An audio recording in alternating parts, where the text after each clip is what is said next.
Well, it's official. Team Canada just announced their roster for the Four Nation Face-Off in February, and in my opinion, there are some questionable decisions with this roster. So in this video, I'll be giving you my thoughts on the roster that was selected. I'll be breaking down the team and who I would have liked to have seen instead of some of the players that were picked out. And stay till the end of this video as I recorded my reaction to the team being announced. What is up, guys? So if you're new to the channel, you already know what to do. Yeah, you're seeing it representing Team Canada because that's what we're going to be talking about in this video. Thanks for all the continued support. If you're new to the channel, we're on the road to 6K subs, so you guys have been absolutely crushing it. We got like 200 new subscribers in the last 2 videos I've done, so that is amazing. Keep it up. We're on the road to, yeah, 6K subs at the end of the year, or end of the month, I guess is what I said, and we're well on our way. So if you can help me reach that, it would really mean the world. If you like this roster, subscribe. If you don't like this roster, still subscribe. And as always, drop a comment down below as I interact or reply to every single comment. If you don't believe me, just give it a try and leave a like. It's the best way of showing your support. It's literally a click of a button. But with that out of the way, let's dive right back into this video, starting off with the roster that was announced.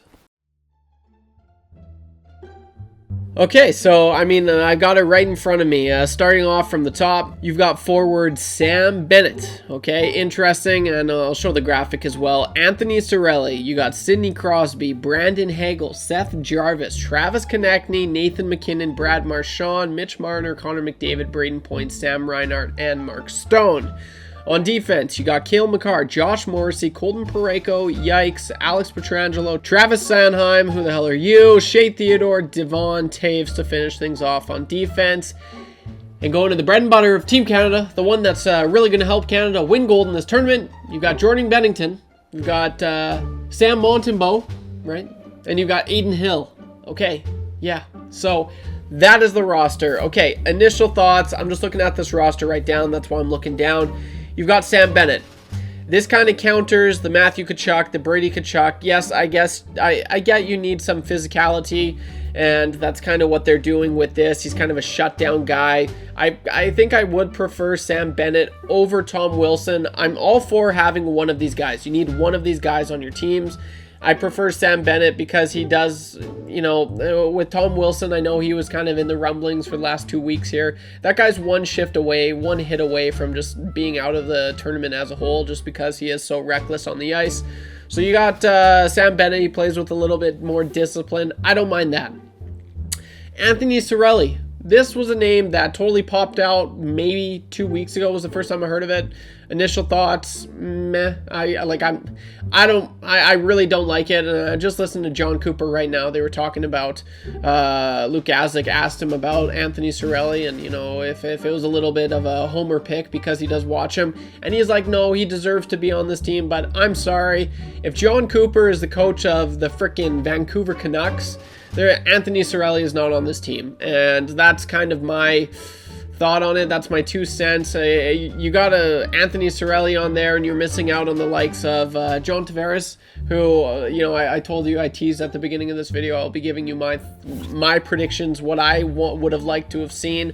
Anthony Cirelli, career high in points was like 45 points. I looked up 40 something in the 40 points. I know points aren't everything, especially when you've got the Cale Makar, so he's defensive. When you got the Nathan MacKinnon, Sidney Crosby's, Connor McDavid's, Braden Points of the world. But really, is that what Canada has right now? Is the Anthony Cirellis of the world? So, I don't know. I'm a little on the fence with that pick. We go down the list. Another Tampa Bay boy who's actually having a pretty solid year. This one, the more and more I think about this pick, Brandon Hagel, the more and more I like it. Or maybe not like it is the best way to say it, but the more and more I'm okay with it. I still would have liked to have seen Mark Scheifele over Brandon Hagel any day of the week. You look what Scheifele's been able to do. He can play a shutdown role. He can, I don't know, he's a right shot. He can win you faceoffs. He's a vet. He can play physical. He can put the puck in the net. He's a smart player, and he's off to a really good start in his season thus far. So Mark Scheifele should have been a lock on this team. I thought for sure, personally. Seth Jarvis. This is very interesting. This, super surprised. You look at everyone from that 2020 draft, and it was the Alexis Lafreniere draft, Canadian. You got Quinton Byfield as well, Jack Quinn.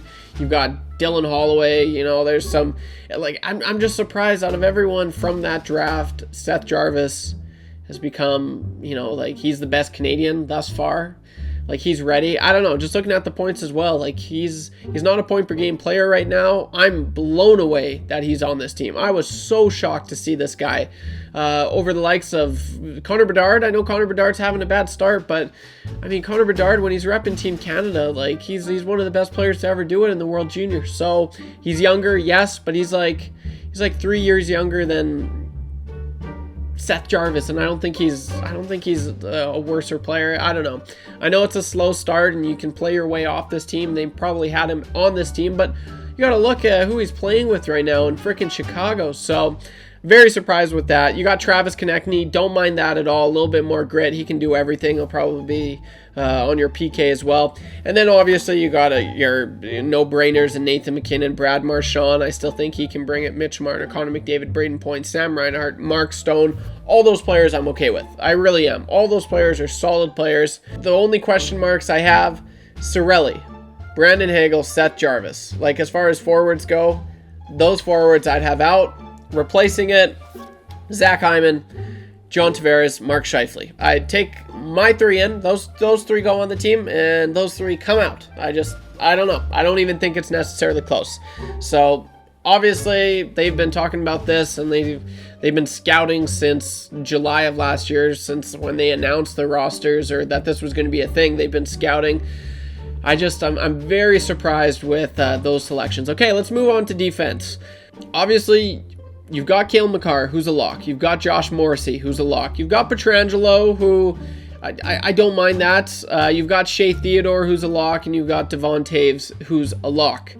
Who's not a lock for me, Colton Parayko and Travis Sanheim. You know what, and like even Shea Theodore, I hear all this talk about Shea Theodore. He's just amazing. He's so good. He's going to be repping Team Canada. They were saying that 2 years ago. Like I've watched a lot of Vegas Golden Knights games, and I'm like, meh, like he's okay. He does everything pretty good. Like he's good at everything, but he's not unbelievable in one set. He's not unbelievable defensively. He's not unbelievably. I don't know. The Shea Theodore, I think he's overhyped. It might be a hot take. I don't know. Drop a comment down below. But Travis Sanheim, really? Travis Sanheim, Colton Parayko, really? Like, I just think there's better options. I really do. I think Aaron Ekblad could have been on this team. I think Mackenzie Weegar for sure could have been on this team. And I'm an Oilers fan. Is it homer to say I think Evan Bouchard should have been on this team? We had Craig Button on our show the other day. If you don't know, I work for a media outlet, a radio station here in Edmonton Sports Talk. So I got to talk with all the bigs. Darren Drager, I spoke with him Monday. Talked to Craig Button on Tuesday. And he said Evan Bouchard should be a lock. Like it would be a no-brainer in his eyes. Evan Bouchard should be an automatic on this team. What are they going to do? Just put Makar on the power play? He's the only guy that's going to play on the power play? Bouchard's a great power play guy. In fact, when it comes to the power play, I would say that he's better than Makar because he's got the big booming shot. I'm not saying he's better than Makar overall, but on that power play. And apparently he played his way off this team. He had a slow start. I don't know, man. I'm very surprised with that. Evan Bouchard the narrative behind him, he's terrible defensively. I'd say that he definitely has big blunders, and when he does have those blunders, he looks like a pylon out there. He for sure does, and he doesn't help his case with his, tenacity and his lack of effort. But I mean, he's a smart player. He's so smart, and he's great offensively. He's got a great first pass. I don't know. I think that's a huge mistake.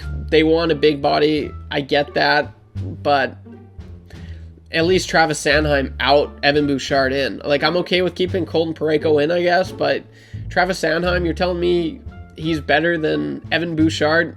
I don't think so. I really don't. And then you got your goaltending. Let's finish with that. Jordan Binnington, Aiden Hill, and Sam Montembeault. Honestly, the only thing I'd really change here is just the Marc-Andre Fleury.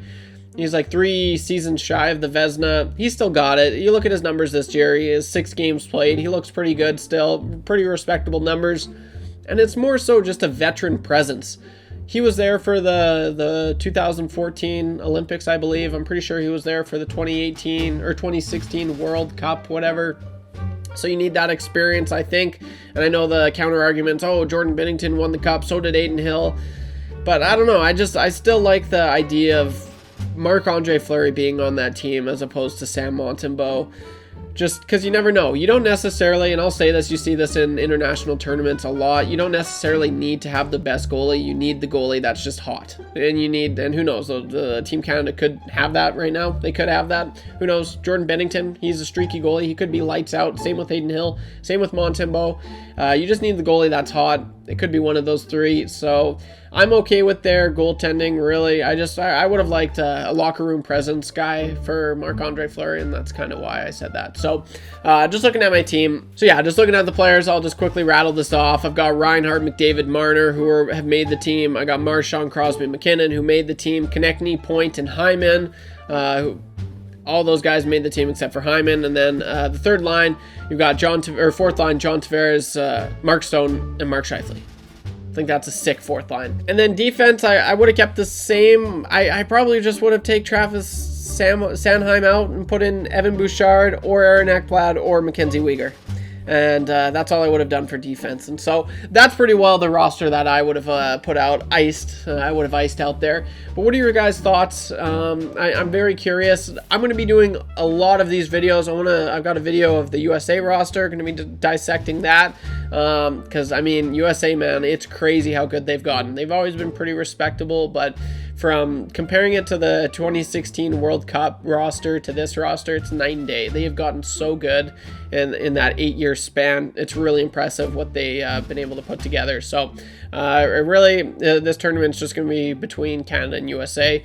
But I've got lots of it's so fun to be talking about best on best. And I know Russia's not there. I know Germany, some other countries aren't going to be there, Czech Republic and whatnot. But for the most part, this is the most we've seen from best on best since the McDavid era. I'm excited to finally see McDavid, Crosby, McKinnon, Makar. Like, that in and of itself is just going to be special to watch because it's hockey history, baby. So I'm going to be doing a lot of these kind of videos, so I hope you like them. This is going to be fun. It's really fun. This is my favorite kind of conversation, talking about international hockey, baby. It's my favorite thing. So World Juniors right around the corner as well. That's always exciting. But drop a comment down below. I read every single one. I interact with every single one. I'll reply to every single one. Okay?